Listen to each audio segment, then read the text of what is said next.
Welcome back to another edition of Strengthening Oklahoma. This edition of Strengthening Oklahoma is brought to you by Pub W. Whether it is brunch, lunch, happy hour, or dinner, Pub W has it all. Visit pubw.com to find a location near you.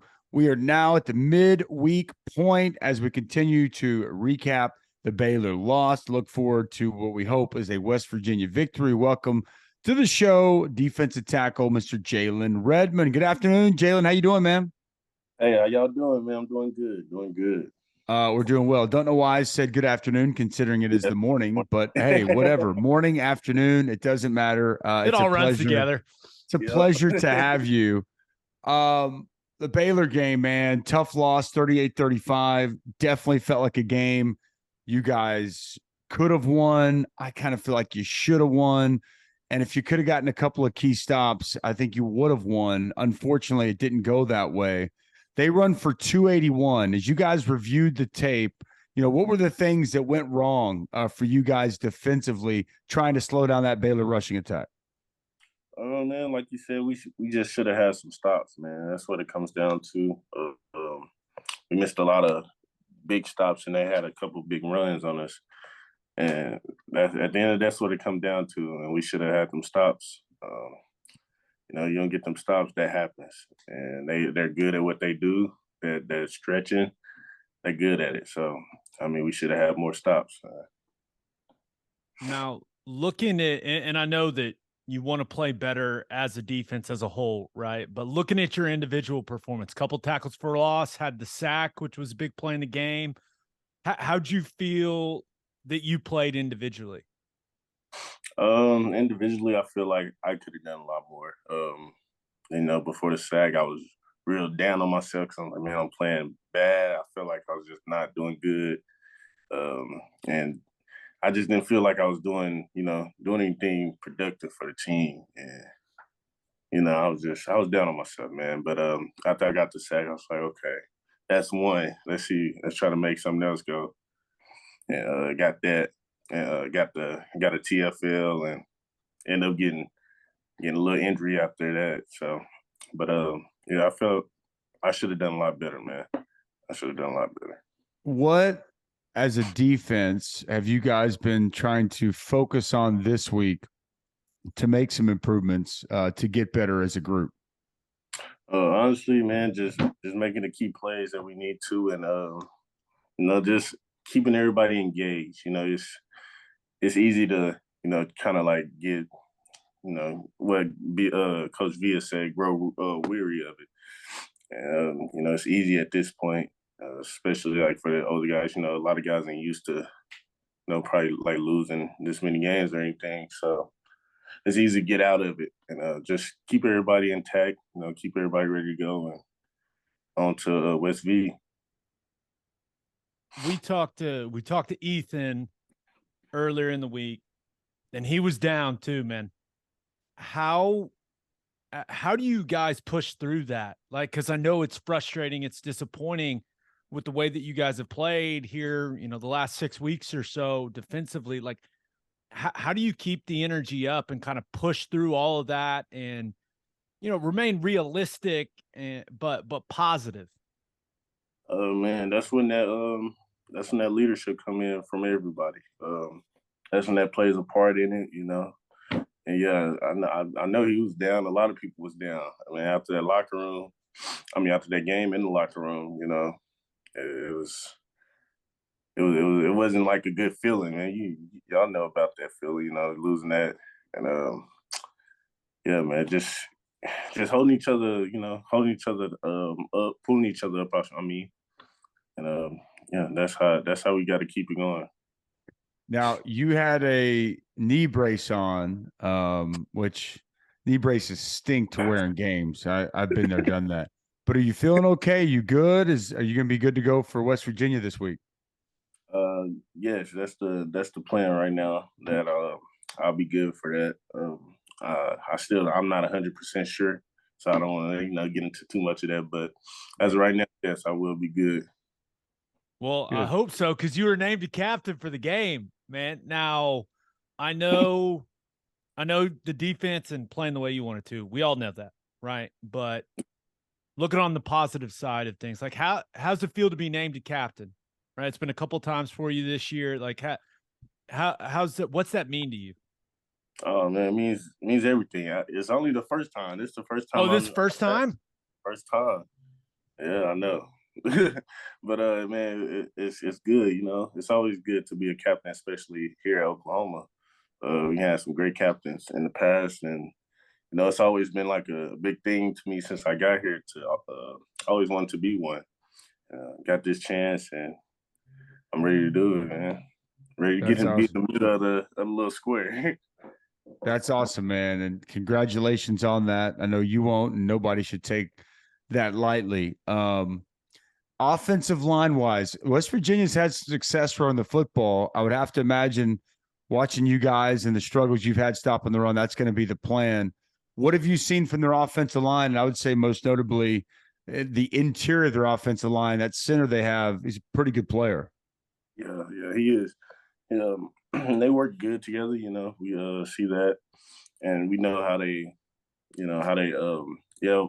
after watching last week, I'm sure they'll try to run the ball on us quite a bit. But I heard they got a good receiving room, so hopefully they try to work that pass game. You know, just to give us the D line a little, little work to do with the pass rushing and things. So we're gonna see, man. I'm ready to get out there because that last week just left a bad taste in everybody's mouth. Now, Dusty mentioned their center, Zach Frazier. I think he's the best center in the Big 12. Yeah. And as a defensive lineman, like as a group, the interior guys, that's something you talk about. Like, hey, this guy, he's going to be a draft pick. Like, this is a chance for us to show what we can do, show NFL scouts. Like, is there any of that discussion? Honestly, it's really not. You obviously know who the best players are on the O line because that's what we go through. But and it's not really any talk about like, yeah, we just know we need to like he's a good player, so we're gonna have to what we do on probably the player last week probably won't work on this center, so we're gonna have to actually work some moves and it'll be a good matchup. No question. Most certainly will be. Their running game, they've got Donaldson, they've got Mathis Jr. No, Donaldson's out.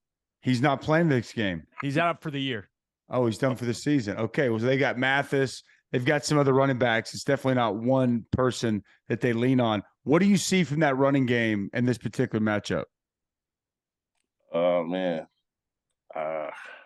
honestly, I haven't like really looked too much into it, just because like, and meeting wise, I got class on Tuesdays and stuff, but I know they got some good backs. Like I said, we just gotta stop that. We gotta stop the run, man. I feel like we did it past games except for last week. So, man, that's how I just think we need to stop the run. We gotta nut up, man, up front.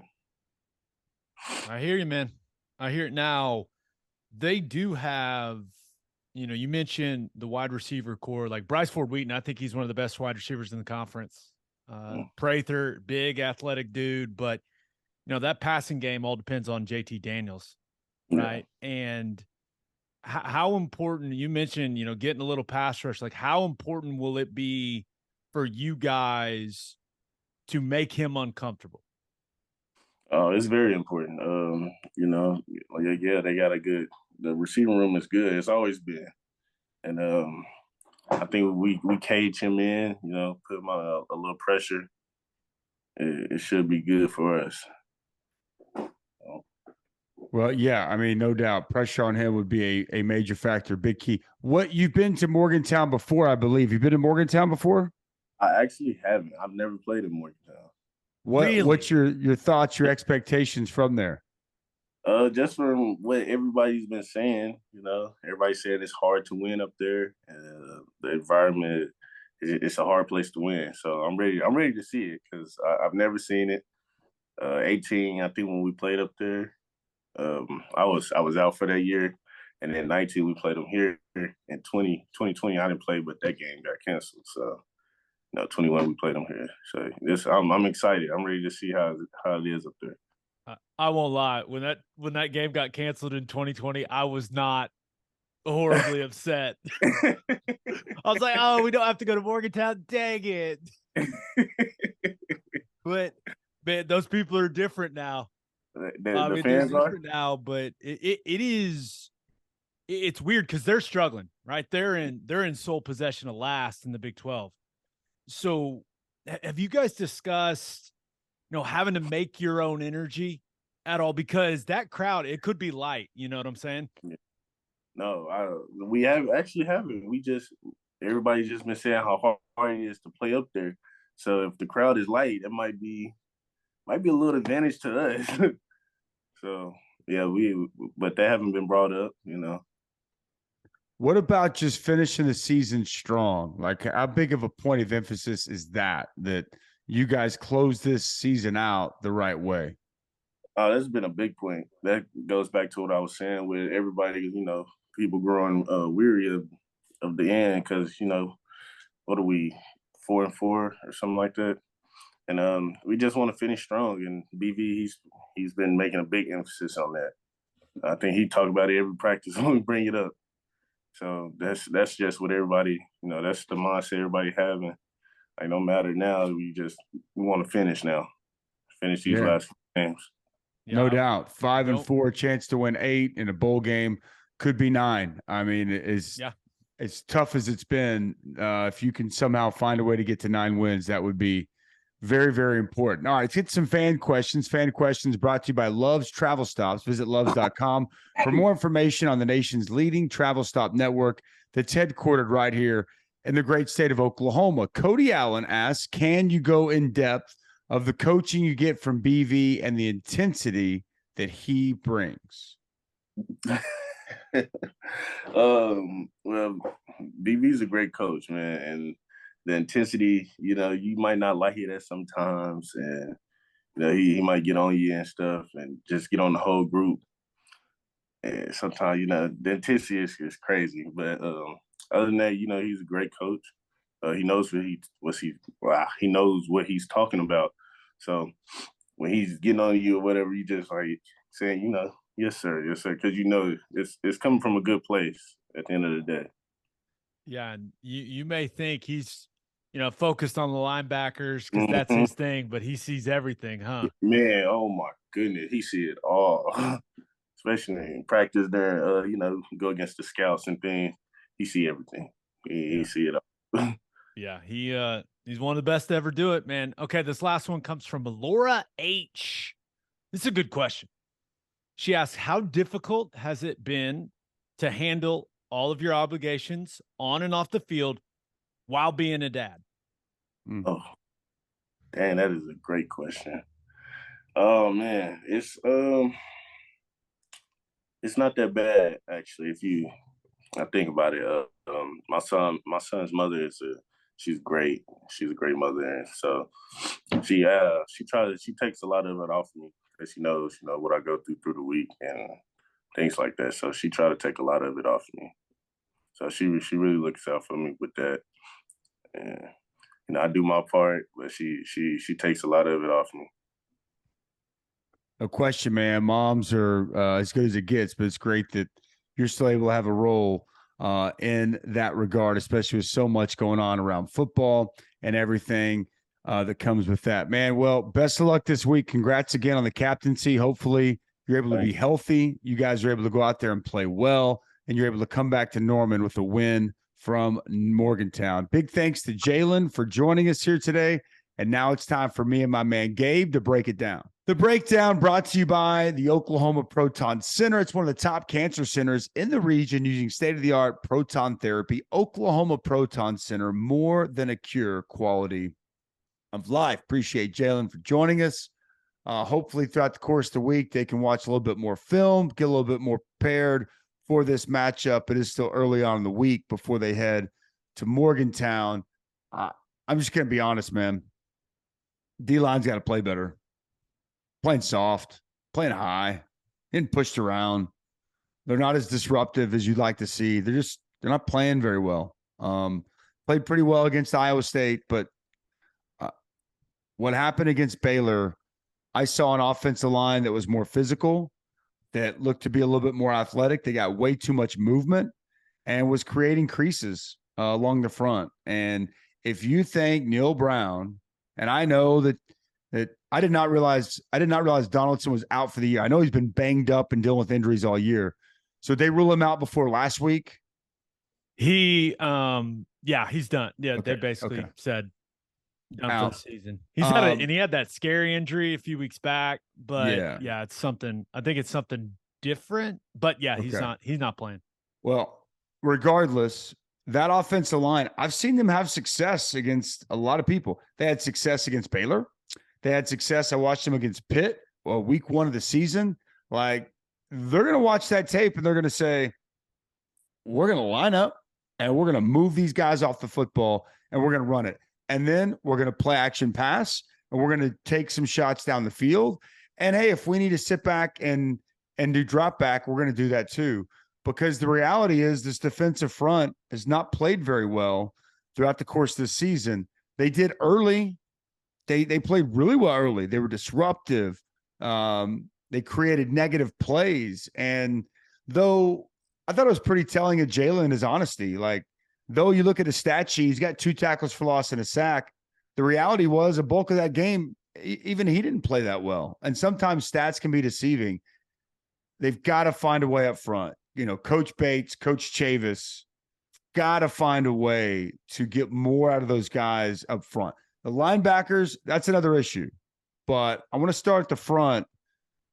To me, being able to play with physicality, getting lined up, play with physicality, get off of blocks.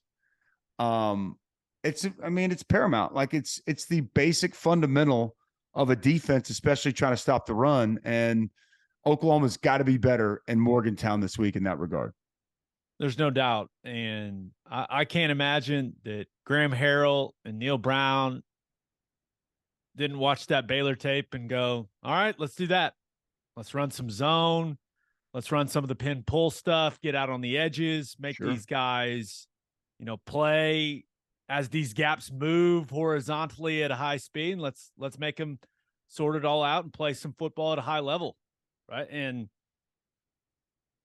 I expect Tony Mathis to be back. I'm not sure. They went with Justin Johnson exclusively in their last football game against Iowa State. They did not run it well, but no one really runs it well against Iowa State.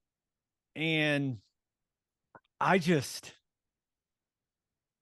curious to see what the defense looks like, man. This is a team that is in sole possession of last in the Big 12. Everyone and their dog talking about whether or not they're going to fire their coach. They got all kinds of injuries on both sides of the ball. You got to go to Morgantown and play well, man. I mean, bottom line, especially defensively. Now, I will say this. West Virginia, they've got 2 receivers that I think are better than anyone Baylor's got. They got some guys, man. I mean, Bryce Ford Wheaton's going to be drafted early. He can play. Size, speed, length. Go up and get the ball. Yeah, so the secondary is going to be challenged, but like you said, Dusty, the defensive line, that's the key. If you can make an offense one-dimensional, it's way easier to play defense. But if West Virginia comes out, and remember, they got a versatile run game. They got a lot 100%. in there. Yes. But I have no idea what to expect, and I don't like that feeling. I don't like that feeling at all. How can you feel confident what to expect? Well, the players don't feel confident. How am I supposed to feel confident? I mean, if we're being completely honest, the one thing that you should be confident in is they're probably not going to play well. And I hate to say that out loud. I mean, it's fair. It's fair. I'm just basing it off of what they put on film. I mean, I hate that. It pains me. It's painful, man. It's painful. I don't know what else to say. It's hard. It's hard to sit here and understand how it's gone so the wrong direction. And I was clinging on to hope from Iowa State that it's getting better. And then last week happened, and it's difficult, man. It's difficult to watch that. Just, what you pride yourself as a defender at knowing what to do, and at worst case scenario, and I say this because I played for the man, playing with a high level of physicality. And not seeing that. Not seeing that. And it'd be one thing if you just got no players, right? It's one thing if you walk on the field and the other team is just better than you. Coach, 5th grade football. We had a couple games this year. It just was what it was. You know what I mean? Like, we just weren't going to be able to beat that team. I could look at my offensive lineman, I could look at my defensive lineman, and I could give them every speech in the book. And I'd get them going. They weren't blocking those guys. Physics. They weren't getting off those blocks. That's not what's going on, man. It's not what's going on. Oklahoma, and I've seen a lot of people. I feel like there's been a lot of excuses made, if I'm going to be completely honest. I've heard, well, it's not the right scheme fit. All right, it's not this or it's not that. I've heard enough of that, man. I've seen enough around college football that new schemes come in and they somehow find a way to make it work with those players. Like is it ideal? Is it perfect? Is it elite? No. But is there good enough talent, regardless of scheme, to play at a higher level than what they've been playing? Yes. Should we expect that? Yes. And I think you said this on Monday. It's on everybody. It's on the coaching staff. It's on the players. And man, I really hope we see a better performance in Morgantown and to close out this season. Would you say West Virginia's sole possession last place? You know what happens if you lose this game? You're in last. Dead last. Because guess what? You'd have a loss to them and the same record in conference play. Let that sink in, Gabe Ikard. Like, if for nothing else, for God's sakes, the fact that this literally could put you in the last place 10 games into the season at Oklahoma. If that isn't enough to motivate you to find a way to play better, I don't know what else will. And I've been saying this to you for a while now, and I hope they're able to salvage it. But the recruits are paying attention, and it's a December signing period's coming up, and these coaches, everyone knows it. You can get all the commitments in the world you want until they sign on the dotted line. Nothing's a guarantee. And if you think that a lot of these players and this staff had worked so hard, so diligent to put together one of the best recruiting classes potentially we've seen in Oklahoma in a long time. If you think that these final weeks aren't important and that as it relates to retaining the bulk of that class, I think you're fooling yourself. Now, you can easily say, well, so bad. Look, I mean, this is why we need you. I mean, gosh, we got to have you. I guess that's one way of thinking. But I think players and recruits want to feel like that's a program headed in the right direction. Like, there's tangible things I can latch onto and grab onto and say, I want to go be a part of that. And for a lot of reasons, these final 3 games matter. And I expect the offense to go out there and play well. I do. You got to take care of the football. I expect them to go to Morgantown. But this West Virginia team put up 43 on Baylor. Okay. They put up 31 on TCU in that stadium, and they had TCU pushed to the brink. It ain't going to be you just show up in Morgantown and you look at the record and they're just going to give it to you. It's not what's going to happen. It's going to be a fight. You're going to have to play well, and the defense is going to have to be able to get some stops somewhere along the way. West Virginia plays way better at home. Yes. I mean, you look at the numbers, you look at the splits, and it's clear as day that offense operates pretty well in that stadium. I'd be lying to you if I said I felt good about how OU's going to play defense on Saturday, which is, it is what it is at this point. But my hope is somehow, some way, these guys will find all the confidence that they've lost.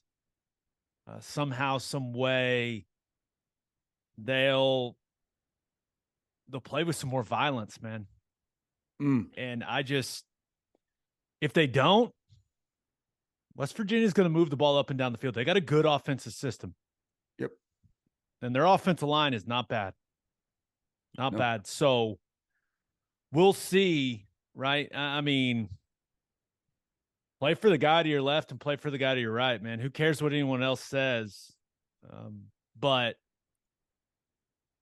I'm with you. You got to start seeing some just improvement on defense. We were hoping that Iowa State would be a turning point. It clearly was not.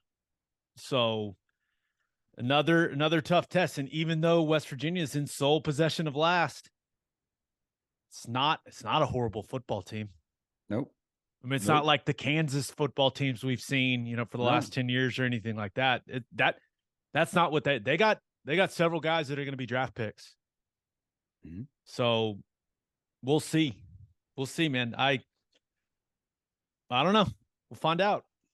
We will find out. I know this. I sure hope they can put it together. I'll be rooting for that to happen. I'll be pulling for them. I'm not going to quit or not believe that it's possible. I hope that's the same mindset in that room, but we got to call it how it is. And to this point, in Big 12 play, it has not been good. It's been bad. The one thing that we didn't really touch on, and I think it's also key, they better be able to move JT Daniels off his spot, because if they allow him to just sit back there, he can throw the football over the yard. He's not very good on the move. He's not good on the move. Very clear.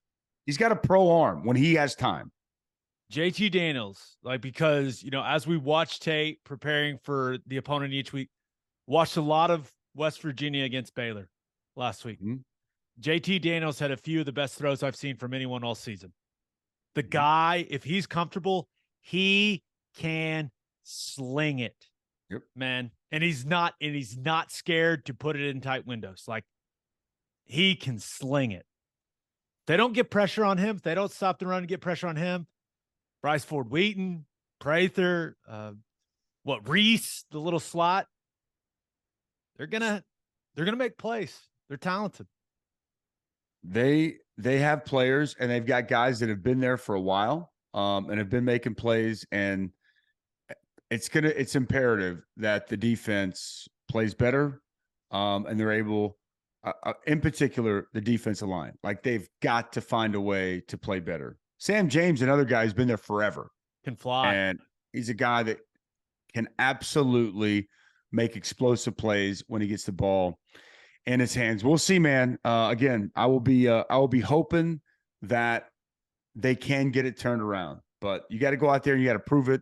Again, I'm hopeful, but I'm not confident, and I hope that next Monday we're talking about a much better defensive performance. Thanks to Muse Growth Strategies for continuing to help us spread the word about strengthening Oklahoma. Reminder to subscribe to the podcast on YouTube or wherever you listen to your podcast. You can check out our website, strengtheningok.com, where you can make contributions to our players, our team, and a huge thank you to all the subscribers, both on the website, on YouTube, wherever you listen to your podcast. We appreciate you. We thank you. And we'll see you again next time right here on Strengthening Oklahoma.